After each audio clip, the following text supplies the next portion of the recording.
When the performances and a great script all come together, it makes for daytime drama at its best, and on Friday's unexpected episode of General Hospital, the long-running ABC daytime drama series delivered just that.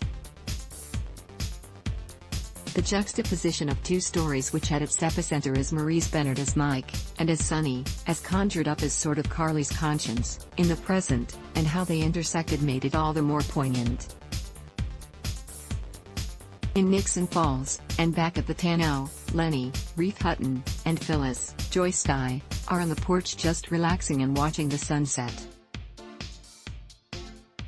Meanwhile, Mike and Nina, Cynthia Watros, talk about how they can create a fishing trip just like when Lenny and Phyllis met, since they want to give them some moments for them to remember before Lenny eventually dies. However, they won't get the chance.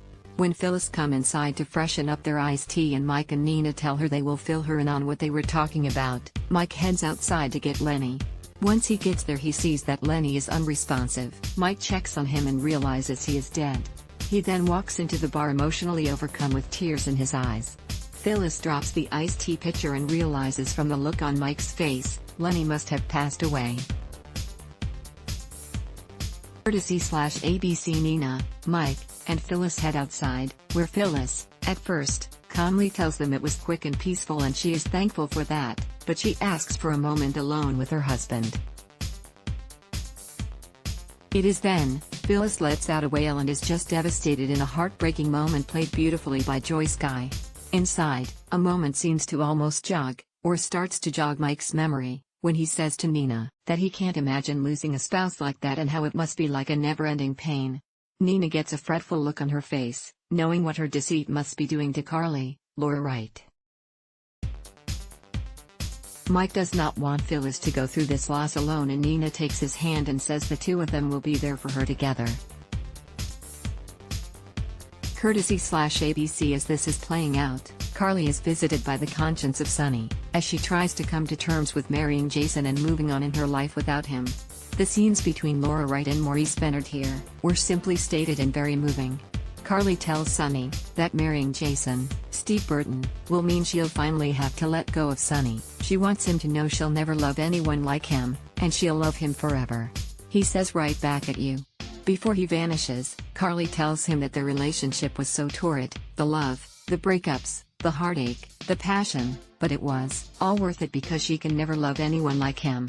She also tells Sonny she is worried what marrying Jason will do to her long-standing friendship with him. Sonny advises her to have this part of her conversation with Jason and not with him. Courtesy/ABC Jason has come to see Britt, Kelly Thibault, at the hospital and tells her he is there out of concern for her. Joey Novak may make her a target because of their history. She tells him no one has bothered her, and that their history is over. Jason then goes into how proud he was of her for finding out she had the marker for Huntington's disease and the courage that it took to do that. He expresses that he wishes he could be there for her to help her through this. Britt is overcome with tears, saying that he can't be with her, and tells him to take care of himself.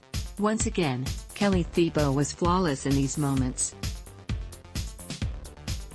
Courtesy/ABC At the end of the episode, Jason comes back to Carly's and he asks if everything is okay. And with a smile on her face, she says it is now, and that she's glad he is home.